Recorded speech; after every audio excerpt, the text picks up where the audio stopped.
Nada une a la familia que los deliciosos huevos de Eggland's Best. Nos encanta su sabor, siempre delicioso y fresco de granja, además de la mejor nutrición como 6 veces más vitamina D, 10 veces más vitamina E y 25% menos de grasa saturada que los huevos regulares. Para nosotros, son huevos cocinados de la forma que más nos guste, siempre y cuando sean los mejores. Eggland's Best. Mejor sabor, mejor nutrición, mejores huevos. Visita egglandsbest.com para más información.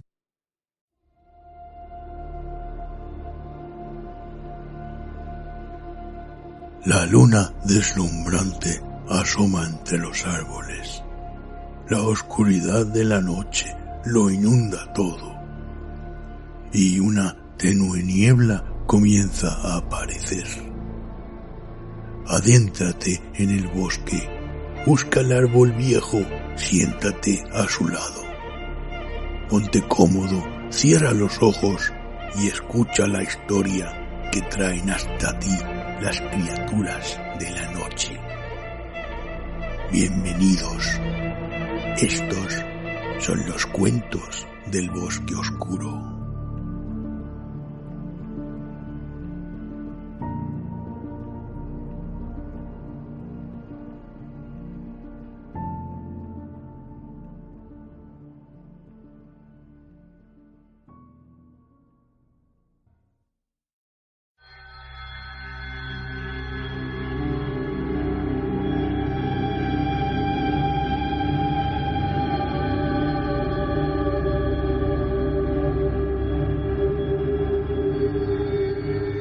El monte de las ánimas,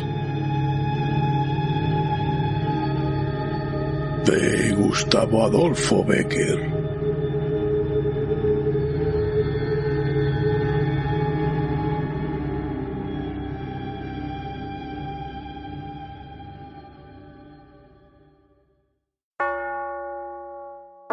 La noche de difuntos me despertó a no sé qué hora el doble de las campanas. Su tañido monótono y eterno me trajo a las mientes esta tradición que oí hace poco en Soria. Intenté dormir de nuevo. Imposible. Una vez aguijoneada, la imaginación es un caballo que se desboca y al que no sirve tirarle de la rienda. Por pasar el rato, me decidí a escribirla, como en efecto lo hice. Yo la oí en el mismo lugar en que acaeció, y la he escrito volviendo algunas veces la cabeza con miedo cuando sentía crujir los cristales de mi balcón, estremecidos por el aire frío de la noche. Sea de ello lo que quiera, ahí va, como el caballo de copas.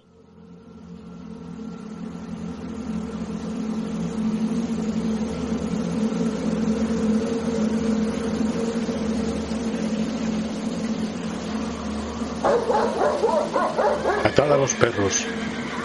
Haced la señal con las tropas para que se reúnan los cazadores y demos una vuelta a la ciudad. La noche se acerca, es día de Todos los Santos y estamos en el Monte de las Ánimas. ¿Tan pronto? A ser otro día, no dejara yo de concluir con ese rebaño de lobos que las nieves del Moncayo han arrojado de sus madrigueras. Pero hoy es imposible.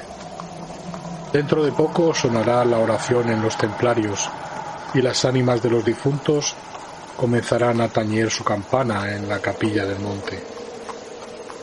¿En esa capilla ruinosa? Va, ¿quieres asustarme? No, hermosa prima. Tú ignoras cuánto sucede en este país, porque aún no hace un año que has venido a él desde muy lejos. Refrena tu yegua.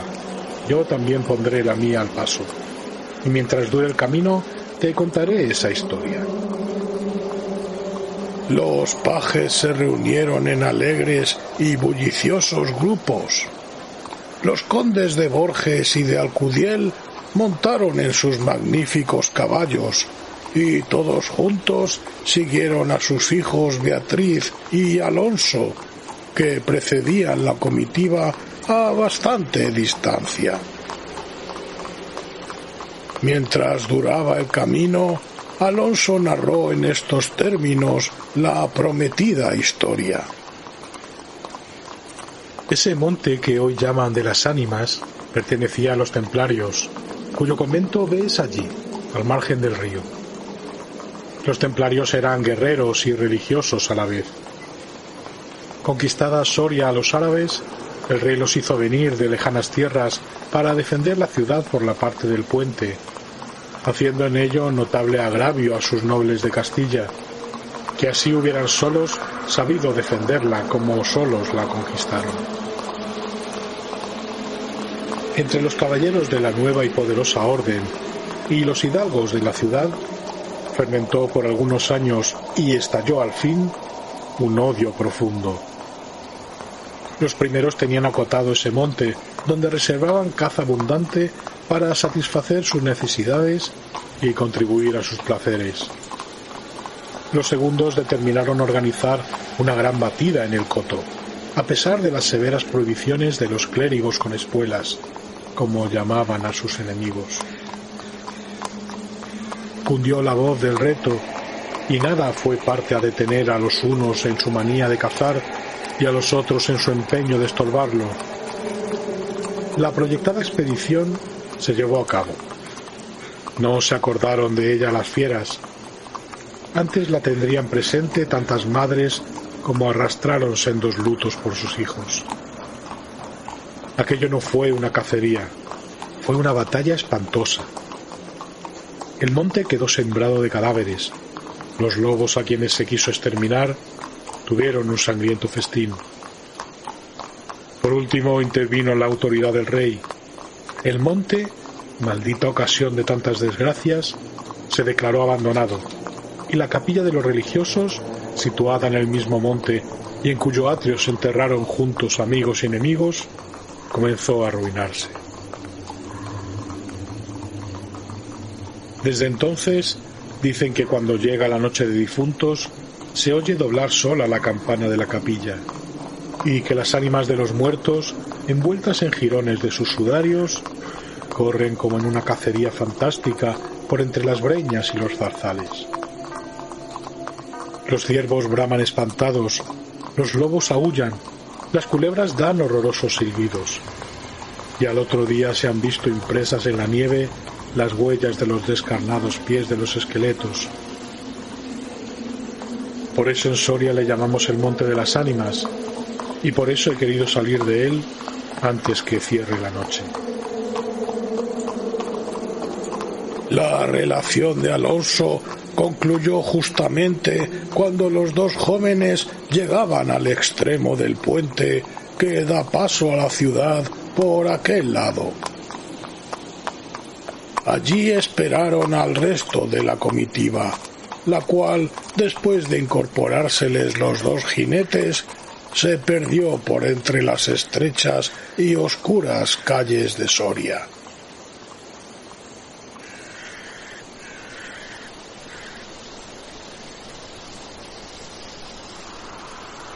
Los servidores acababan de levantar los manteles. La alta chimenea gótica del palacio de los condes de Alcudiel despedía un vivo resplandor, iluminando algunos grupos de damas y caballeros que alrededor de la lumbre conversaban familiarmente. Y el viento azotaba los emplomados vidrios de las ojivas del salón. Solas, dos personas parecían ajenas a la conversación general: Beatriz y Alonso. Beatriz seguía con los ojos, absorta en un vago pensamiento, los caprichos de la llama. Alonso miraba el reflejo de la hoguera chispear en las azules pupilas de Beatriz. Ambos guardaban hacía rato un profundo silencio. las dueñas referían, a propósito de la noche de difuntos, cuentos tenebrosos en que los espectros y los aparecidos representaban el principal papel. Y las campanas de las iglesias de Soria doblaban a lo lejos con un tañido monótono y triste. Hermosa prima, exclamó al fin Alonso, rompiendo el largo silencio en que se encontraban. Pronto vamos a separarnos, tal vez para siempre. Las áridas llanuras de Castilla, sus costumbres toscas y guerreras, sus hábitos sencillos y patriarcales, sé que no te gustan. Te he oído suspirar varias veces, acaso con algún galán de tu lejano señorío. Beatriz hizo un gesto de fría indiferencia. Todo un carácter de mujer se reveló en aquella desdeñosa contracción de sus delgados labios. Tal vez por la pompa de la corte francesa, donde hasta aquí has vivido, se apresuró a añadir el joven. De un modo o de otro presiento que no tardaré en perderte. Al separarnos, quisiera que llevases una memoria mía. ¿Te acuerdas cuando fuimos al templo a dar gracias a Dios por haberte devuelto la salud que viniste a buscar a esta tierra? El joyel que sujetaba la pluma de mi gorra cautivó tu atención. Qué hermoso estaría sujetando un velo sobre tu oscura cabellera. Ya ha aprendido el de una desposada. Mi padre se lo regaló a la que me dio el ser, y ella lo llevó al altar. ¿Lo quieres? No sé en el tuyo, contestó la hermosa. pero en mi país una prenda recibida compromete una voluntad. Solo en un día de ceremonia debe aceptarse un presente de manos de un deudo, que aún puede ir a Roma sin volver con las manos vacías. El acento helado con que Beatriz pronunció estas palabras turbó un momento al joven, que después de serenarse dijo con tristeza: Lo sé, prima, pero hoy se celebran todos los santos, y el tuyo ante todos. Hoy es día de ceremonias y presentes. ¿Quieres aceptar el mío? Beatriz se mordió ligeramente los labios y extendió la mano para tomar la joya sin añadir una palabra. Los dos jóvenes volvieron a quedarse en silencio y volvióse a oír la cascada voz de las viejas que hablaban de brujas y de trasgos, y el zumbido del aire que hacía crujir los vidrios de las ojivas, y el triste monótono doblar de las campanas. Al cabo de algunos minutos, el interrumpido diálogo tornó a anudarse de este modo. Y antes de que concluya el día de todos los santos, en que así como el tuyo se celebra el mío, y puedes, sin atar tu voluntad, dejarme un recuerdo, ¿no lo harás? Dijo él, clavando una mirada en la de su prima, que brilló como un relámpago, iluminada por un pensamiento diabólico. ¿Por qué no? Exclamó ésta, llevándose la mano al hombro derecho, como para buscar alguna cosa entre las pliegues de su ancha manga de terciopelo bordado en oro. Después, con una infantil expresión de sentimiento, añadió: ¿Te acuerdas de la banda azul que llevé hoy a la cacería y que por no sé qué emblema de su color me dijiste que era la divisa de tu alma? Sí. Pues se ha perdido. Se ha perdido y pensaba dejártela como un recuerdo. ¿Se ha perdido? ¿Y dónde? Preguntó Alonso, incorporándose de su asiento y con una indescriptible expresión de temor y esperanza. No sé, ¿en el monte acaso? En el monte de las ánimas, murmuró palideciendo y dejándose caer sobre el sitial. En el monte de las ánimas. Luego prosiguió con voz entrecortada y sorda. Tú lo sabes, porque lo habrás oído 1000 veces. En la ciudad, en toda Castilla, me llaman el rey de los cazadores. No habiendo aún podido probar mis fuerzas en los combates como mis ascendentes, he llevado a esta diversión, imagen de la guerra, todos los bríos de mi juventud, todo el ardor hereditario de mi raza. La alfombra que pisan tus pies son despojos de fieras que he muerto por mi mano. Yo conozco sus guaridas y sus costumbres, y he batido con ellas de día y de noche, a pie y a caballo, solo y en batida, y nadie dirá que me ha visto huir del peligro en ninguna ocasión. Otra noche volaría por esa banda y volaría gozoso como a una fiesta. Y sin embargo esta noche, ¿a qué ocultártelo? Tengo miedo. ¿Oyes? ¿Oyes? Las campanas doblan. La oración ha sonado en San Juan del Duero. Las ánimas del monte comenzarán ahora a levantar sus amarillentos cráneos de entre las malezas que cubren sus fosas. Las ánimas, cuya sola vista puede helar de horror la sangre del más valiente, tornar sus cabellos blancos o arrebatarle en el torbellino de su fantástica carrera como una hoja que arrastra el viento sin que se sepa dónde. Mientras el joven hablaba, una sonrisa imperceptible se dibujó en los labios de Beatriz, que cuando hubo concluido exclamó con un tono indiferente y mientras atizaba el fuego del hogar, donde saltaba y crujía la leña, arrojando chispas de 1000 colores. Oh, eso de ningún modo. ¡Qué locura! Ir ahora al monte por semejante friolera. Una noche tan oscura, noche de difuntos, y cuajado el camino de lobos. Al decir esta última frase, la recargó de un modo tan especial que Alonso no pudo menos de comprender toda su amarga ironía. Movido como por un resorte, se puso en pie. Se pasó la mano por la frente como para arrancarse el miedo que estaba en su cabeza y no en su corazón, y con voz firme exclamó, dirigiéndose a la hermosa, que estaba aún inclinada sobre el hogar, entreteniéndose en revolver el fuego.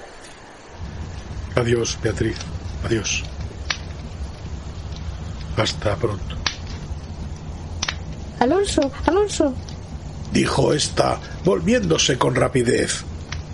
Pero cuando quiso o aparentó querer detenerle, el joven había desaparecido.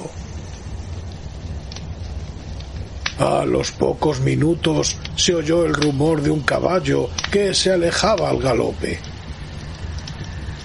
La hermosa, con una radiante expresión de orgullo satisfecho que coloreó sus mejillas, prestó atento oído a aquel rumor que se debilitaba, que se perdía, que se desvaneció por último. Las viejas, en tanto, continuaban en sus cuentos de ánimas aparecidas. El aire zumbaba en los vidrios del balcón y las campanas de la ciudad doblaban a lo lejos.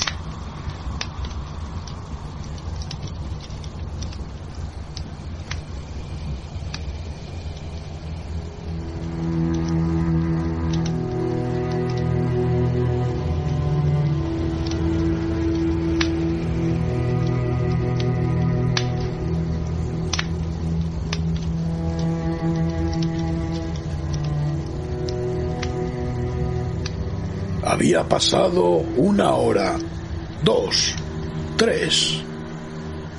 La medianoche estaba a punto de sonar y Beatriz se retiró a su oratorio. Alonso no volvía, cuando en menos de 1 hora pudiera haberlo hecho. Habrá tenido miedo. exclamó la joven, cerrando su libro de oraciones y encaminándose a su lecho, después de haber intentado inútilmente murmurar algunos de los rezos que la Iglesia consagra en el Día de Difuntos a los que ya no existen. Después de haber apagado la lámpara y cruzado las dobles cortinas de seda, se durmió. Se durmió con un sueño inquieto, ligero, nervioso. Las 12 sonaron en el reloj del postigo. Beatriz oyó entre sueños las vibraciones de la campana, lentas, sordas, tristísimas, y entreabrió los ojos. Creía haber oído a la par de ellas pronunciar su nombre, pero lejos, muy lejos, y por una voz ahogada y doliente. El viento gemía en los vidrios de la ventana. «Será el viento», dijo, y poniéndose la mano sobre el corazón, procuró tranquilizarse. Pero su corazón latía cada vez con más violencia. Las puertas de alerce del oratorio habían crujido sobre sus goznes, con un chirrido agudo, prolongado y estridente. Primero unas y luego las otras más cercanas, todas las puertas que daban paso a su habitación iban sonando por su orden, estas con un ruido sordo y grave, aquellas con un lamento largo y crispador. Después, silencio, un silencio lleno de rumores extraños, el silencio de la medianoche, con un murmullo monótono de agua distante. Lejanos ladridos de perros, voces confusas, palabras ininteligibles, ecos de pasos que van y vienen, crujir de ropas que se arrastran, suspiros que se ahogan, respiraciones fatigosas que casi se sienten, estremecimientos involuntarios que anuncian la presencia de algo que no se ve y cuya aproximación se nota no obstante en la oscuridad. Beatriz, inmóvil, temblorosa, adelantó la cabeza fuera de las cortinillas y escuchó un momento. Oía 1000 ruidos diversos. Se pasaba la mano por la frente, tornaba a escuchar. Nada, silencio. Veía, con esa fosforescencia de la pupila en las crisis nerviosas, como bultos que se movían en todas las direcciones. Y cuando dilatándolas las fijaba en un punto, nada, oscuridad, las sombras impenetrables. «Bah», exclamó, volviendo a recostar su hermosa cabeza sobre la almohada de raso azul del lecho. «¿Soy yo tan miedosa como esas pobres gentes cuyo corazón palpita de terror bajo una armadura al oír una conseja de aparecidos?» Y cerrando los ojos intentó dormir, pero en vano había hecho un esfuerzo sobre sí misma. Pronto volvió a incorporarse más pálida, más inquieta, más aterrada. Ya no era una ilusión.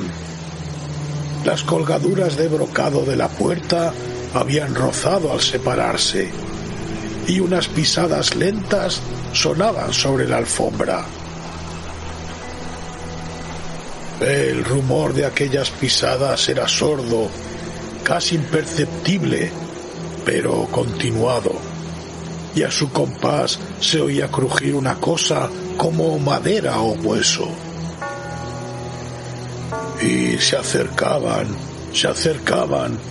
y se movió el reclinatorio que estaba a la orilla de su lecho. Beatriz lanzó un grito agudo y, arrebujándose en la ropa que la cubría, escondió la cabeza y contuvo el aliento. El aire azotaba los vidrios del balcón. El agua de la fuente lejana caía y caía con un rumor eterno y monótono. Los ladridos de los perros se dilataban en las ráfagas del aire y las campanas de la ciudad de Soria, unas cercas, otras distantes, doblaban tristemente por las ánimas de los difuntos. Así pasó 1 hora, 2, la noche, 1 siglo, porque la noche aquella pareció eterna a Beatriz. Al fin despuntó la aurora. Vuelta de su temor, entreabrió los ojos a los primeros rayos de la luz. Después de una noche de insomnio y de terrores, es tan hermosa la luz clara y blanca del día. Separó las cortinas de seda del lecho y ya se disponía a reírse de sus temores pasados, cuando de repente un sudor frío cubrió su cuerpo. Sus ojos se desencajaron y una palidez mortal descoloró sus mejillas. Sobre el reclinatorio había visto sangrienta y desgarrada la banda azul que perdiera en el monte. La banda azul que fue a buscar a Alonso. Cuando sus servidores llegaron despavoridos a noticiarle la muerte del primogénito de Alcudiel, que a la mañana había aparecido devorado por los lobos entre las malezas del Monte de las Ánimas, la encontraron inmóvil, crispada, asida con ambas manos a una de las columnas de ébano del lecho, desencajados los ojos, entreabierta la boca, blancos los labios, rígidos los miembros, muerta, muerta de horror.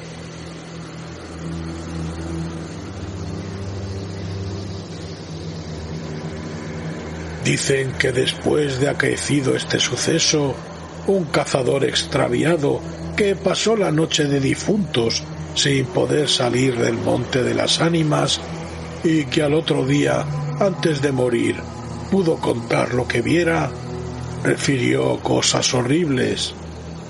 Entre otras, asegura que vio a los esqueletos de los antiguos templarios y de los nobles de Soria enterrados en el atrio de la capilla, levantarse al punto de la oración con un estrépito horrible, y caballeros sobre osamentas de corceles perseguir como a una fiera a una mujer hermosa, pálida y desmelenada, que con los pies desnudos y sangrientos y arrojando gritos de horror daba vueltas alrededor de la tumba de Alonso.